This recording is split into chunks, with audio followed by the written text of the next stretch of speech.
क्या सुन रहे हो? दोनों चीजें एक साथ नहीं हो सकती।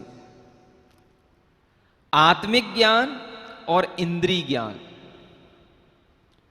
जब आत्मिक ज्ञान प्रकट हो जाता है तो इंद्रिय ज्ञान काम करना बंद हो जाता है, और जब तक इंद्रिय ज्ञान चलता है तब तक आत्मिक ज्ञान प्रकट नहीं होता है।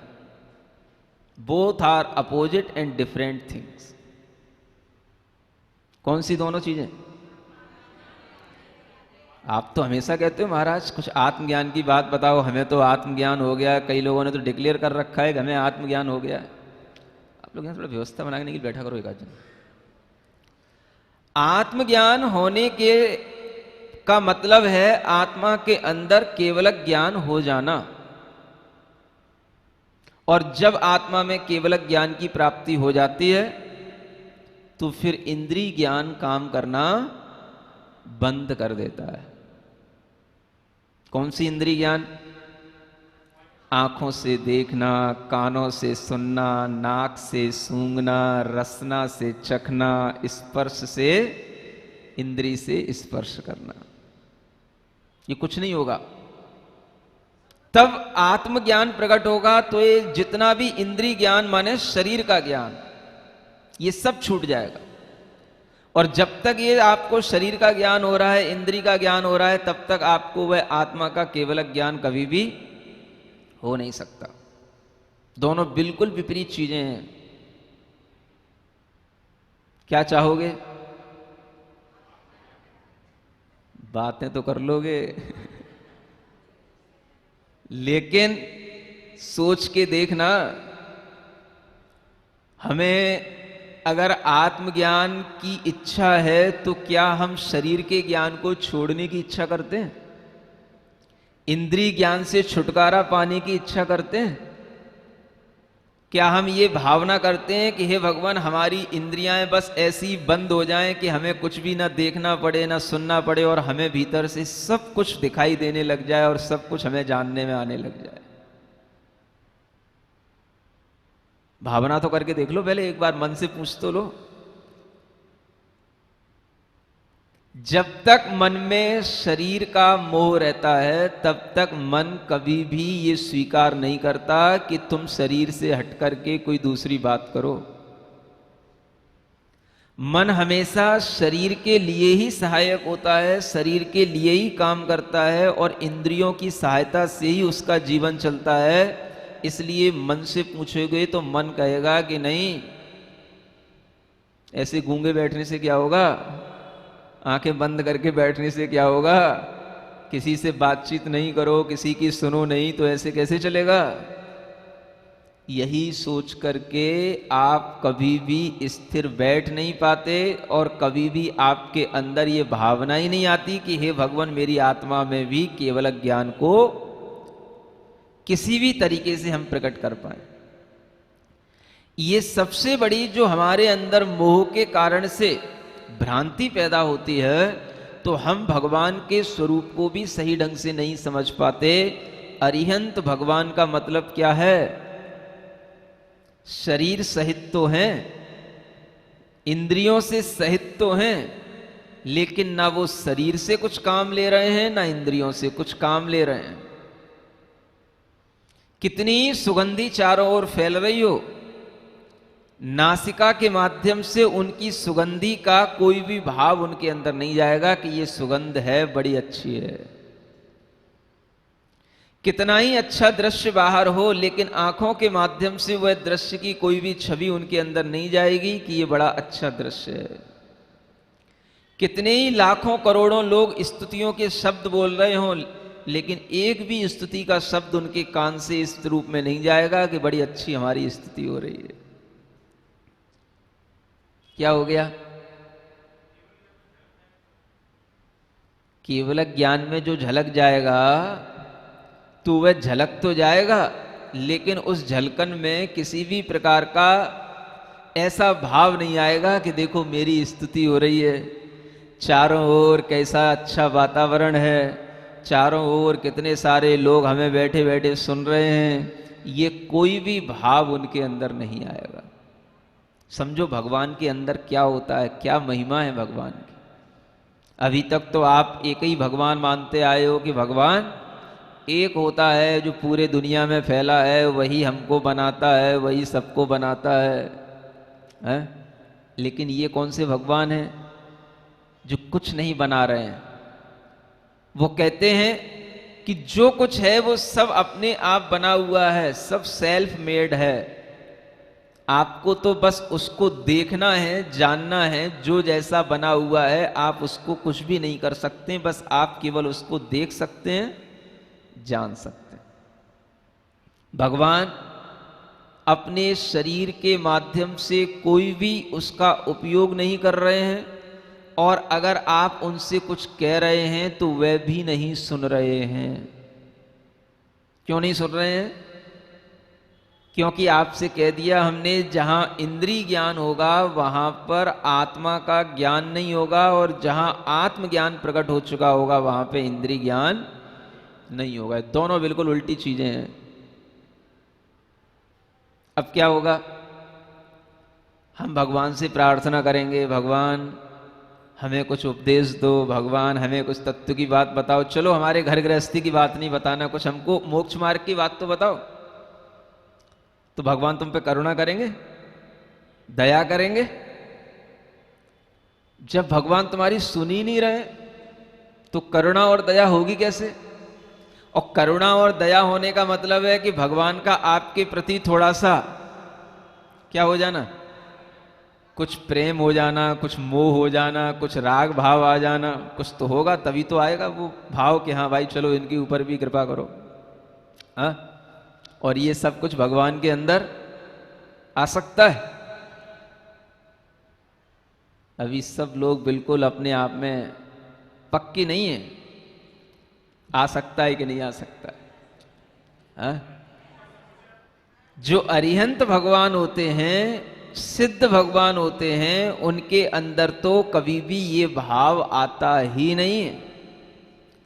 हम चाहे उनकी लाख स्तुति करें, लेकिन हम उन्हें कभी भी अपने पर मोह उत्पन्न नहीं करा सकते, अपने को मोहित नहीं करा सकते, उनसे उनको रिझा नहीं सकते।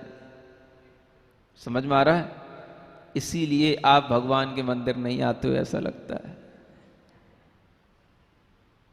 भगवान सुनकर के भी नहीं सुन रहे हैं, और भगवान से प्रश्न किए जा रहे हैं, तत्व का ही उपदेश दे दो, मोक्ष मार्ग का ही ज्ञान दे दो। लेकिन भगवान ज्ञान देंगे जरूर, लेकिन आप सोच रहे हो कि हमारे सुनने से, हमारे कहने से भगवान ने ज्ञान दे दिया। यह बात बिल्कुल भी समझ में नहीं आती। यह बात अलग है कि आपका इतना पुण्य हो कि आपके पहुंचने पर भगवान की दिव्य ध्वनि खिर जाए, तो हो सकता है आपको लगे कि भगवान को हमसे बोलना हो गया, या हमारे कहने पर भगवान ने हमसे बोल दिया। लेकिन क्या वास्तव में भगवान आपके कहने से बोलेंगे? चाहे वो राजा श्रेणिक हो, चाहे स्वयं गणधर परमेष्ठी हो, शास्त्रों में लिखा रहता है कि भगवान से प्रश्न किया, भगवान से पूछा और भगवान ने उत्तर दिया, ये भी लिखा मिलेगा। लेकिन उसका वास्तविक भाव क्या है, ये भी आप सोच लो। ये एक बड़ा अद्भुत संबंध होता है, जिसे हमने पहले भी निमित्त नैमित्तिक संबंध के रूप में कहा। आपका पहुंचना हुआ, ये भी लिखा है शास्त्रों में कि भगवान की दिव्य ध्वनि असमय में भी खिर जाती है। जब बड़े पुण्यवान जैसे भरत चक्रवर्ती है, टाइम बे टाइम भी पहुंच जाए तो भी भगवान की दिव्य ध्वनि खिर जाती है। हाँ, मतलब दूसरे लोगों को तो यही देख करके पक्षपात लगता है कि देखो भरत चक्रवर्ती आता है तो पिताश्री बोलने लग जाते हैं। पिताश्री माने आदिनाथ भगवान। है? और हम बैठे हैं सुबह से शाम तक, हमसे बोलते नहीं है? लोगों के दिमाग में तो यही आता है कि देखो चक्रवर्ती है इसलिए बोल रहे हैं क्या, बहुत बड़ा आदमी इसलिए बोल रहे हैं। है? वो कुछ पूछता है तो भगवान की दिव्य ध्वनि खिर जाती है, और हम कुछ पूछते हैं तो भगवान मौन बैठे रहते हैं। समो शरण में भी ये भाव आ सकते हैं जब हमें यथार्थ ज्ञान हो, और उसके बावजूद भी हमारे अंदर मोह उत्पन्न हो सकता है। देखो मैं ये कह रहा हूं, क्या सुन रहे हो? यथार्थ ज्ञान है कि नहीं, भगवान किसी से मोह नहीं करते, अरिहंत भगवान किसी से राग नहीं करते हैं, लेकिन जब साक्षात दिख रहा है, जब दिख ही रहा है साक्षात, चक्रवर्ती के आने पर ही आपकी दिव्य ध्वनि क्यों गिर जाती है? और इतने बेटे हैं उनके आने पर नहीं खिरती, और इतने लोग हैं उनके आने पर नहीं गिरती, उसी के आने पर क्यों गिर जाती है? बड़ा बेटा है, मोह तो होगा ही, अभी तक भी स्नेह गया नहीं है। या फिर बड़ा चक्रवर्ती है, बड़े आदमी से तो बोलना पड़ेगा ही, हम चक्रवर्ती नहीं है इसलिए नहीं बोलते होंगे। क्या सुन रहे हो? देखो, भगवान के समोसरण में सब सम्यक दृष्टि हो जाते हैं, सबका ज्ञान यथार्थ हो जाता है, लेकिन फिर भी मोह के कारण से हम अयथार्थ सोच जाते हैं। मोह के कारण से हम कुछ का कुछ भी विचार कर जाते हैं, और ये विचार अगर समूह शरण में भी आ जाता है तो इसका मतलब है कि वहां पर भी हमारा मोह भाव और उत्पन्न हो रहा है, माने हमारे मन के अंदर भ्रम उत्पन्न हो रहा है। जबकि ऐसा हो सकता है? नहीं हो सकता। लेकिन फिर भी एक मन जरूर कहेगा, बड़े आदमी के आने पर आप बोल रहे हो, इसका मतलब क्या है? हमारी समझ में नहीं आता है। सुन रहे हो? और ये बात उन्हीं के पोते मारीची को यही बात खलती थी। समझ में आ रहा है? इसलिए वो समोसरा छोड़ के भाग गया था। बोले यहां पर भी वही सब है, कहने को है बात है, ये मोह से रहित हो गए, राग से रहित हो गए, कुछ नहीं हो गए। वो चक्रवर्ती आता है तो बोलने लग जाते, वैसे मौन बैठे रहते। तो ये अपने अंदर अनेक तरीके का मोह पड़ा रहता है, हम दूसरे के लिए भी जैसा नहीं है वैसा सोच जाते हैं, जबकि हमें पता है कि अरिहंत अवस्था में मोह नहीं होता, राग नहीं होता, फिर भी देखने में आ रहा है तो क्या है? अब हम उस समय पर यह सोच पाए कि देखो, यह एक निमित्त नैमित्तिक संबंध है। कौन सा संबंध है? कैसा संबंध होता है निमित्त नैमित्तिक संबंध? ये जो उसी कारण से वो कार्य होगा और किसी कारण से वो कार्य नहीं होगा। आकाश में चंद्रमा भी होता है, अनेक तारे भी होते हैं, नक्षत्र भी होते हैं, लेकिन जो फूल चंद्रमा से खिलना है वो चंद्रमा ही से खिलेगा। कितने ही तारे खिलते रहें, तारों से फूल नहीं खिलेगा। कितना ही लाइटेड तारा हो, लेकिन वो फूल किससे खिलेगा? चंद्रमा से खिलेगा। अब कोई कहे कि नहीं चंद्रमा ही से क्यों खिलता है, हम सब तारे मिलकर के एक चंद्रमा जैसी कांति पैदा करते हैं, हमसे खिलना चाहिए, वो नहीं खिलेगा। जो काम जिस कारण से होना है वह काम उसी कारण से होगा। इसी को निमित्त नैमित्तिक संबंध कहते हैं। और ये अगर कोई समझ लेता है तो उसे सब कुछ समझ में आ जाता है, और ये समझ में नहीं आता तो फिर ऐसा लगता है कि यहां पर भी पक्षपात चलता है, ये भी अभी मोह से रहित नहीं हुए हैं। भगवान आदिनाथ के पहले गणधर क्या थे? वो भी वृषभ सेन थे। उनका नाम क्या था? हाँ, कितने गणधर थे भगवान आदिनाथ के? 84 गणधर थे, 84। गणधर अलग होते हैं और अनेक प्रकार के मुनियों की संख्या होती है, वो अलग होती है। अवधि ज्ञानी मुनि अलग, जिनको केवल मने परे ज्ञानी है वो मुनि अलग, केवल वाद विवाद करने वाले होते वो मुनि अलग, विक्रिया रिद्धि वाले मुनि अलग, सामान्य मुनि अलग, केवली भगवान सामान्य अलग, और ये जो गणधर होते हैं ये अलग। इनके पास में सब कुछ होगा। इनके पास अवधि ज्ञान भी होगा, मने परे ज्ञान भी होगा, विक्रिया रिद्धियां भी होंगी, 84 सभी प्रकार की जो रिद्धियां होती हैं 48 प्रकार की, और जब उसके भेद कर देते 64 प्रकार की, तो उन सब रिद्धियों में उन गणधर परमेष्ठी के पास में सब रिद्धियां होती हैं, एकमात्र केवल ज्ञान की रिद्धि को छोड़कर। उन्हें क्या नहीं है? केवल ज्ञान नहीं है। बाकी मतिक ज्ञान पूर्ण है, श्रुत ज्ञान भी पूर्ण है, अवधि ज्ञान भी प्रकट है, मने परे ज्ञान भी है, सब प्रकार की चारण आदि रिद्धियां भी हैं, सब प्रकार की उन्हें शक्तियां प्राप्त हैं। बस क्या नहीं है? एक केवल ज्ञान नहीं है। बस एक चीज की कमी रहती है। इसलिए ये गणधर परमेष्ठी का पद भी बहुत बड़ा पद कहलाता है। भगवान के समोसरण में तीर्थंकर प्रभु के बाद में यदि कोई महापुण्यवान कोई पद होता है और जिसकी ओर सब लोग देखते हैं तो वह गणधर परमेष्ठी का पद होता है। परमेष्ठी इसलिए क्योंकि वो जैसे पंच परमेष्ठी होते हैं उन्हीं को अभी बिलोंग कर रहे हैं। हमें तो कभी कभी ऐसा भी लगता है, कभी भगवान के समोसरण में जाकर के इस बात की सिद्धि होगी, लेकिन मेरा मन तो यही कहता है कि समोसरण में कुछ केवल ज्ञानी मुनि महाराज भी विराजमान रहते हैं।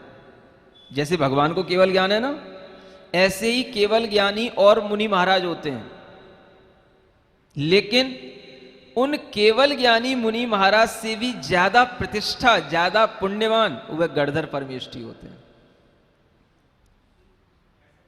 ऐसा क्यों? उनका पुण्य ही कुछ अलग है, और ऐसा इसलिए क्योंकि उनका भगवान से डायरेक्ट संबंध है। नहीं, नीचे बैठने वाली बात नहीं है, नीचे तो नहीं बैठेंगे, केवल ज्ञानी का आसन ऊपर होगा, उनकी गंधकुटी ऊंची होगी, वो सब होगा, लेकिन लोगों के अंदर जितना आदर और जितना पुण्य की परपाक को देखने का भाव गणधर परमेष्ठी के लिए होगा, उतना सामान्य केवली के लिए नहीं होगा, क्योंकि सामान्य केवली उनकी केवल एक शोभा के रूप में सामने रहते हैं,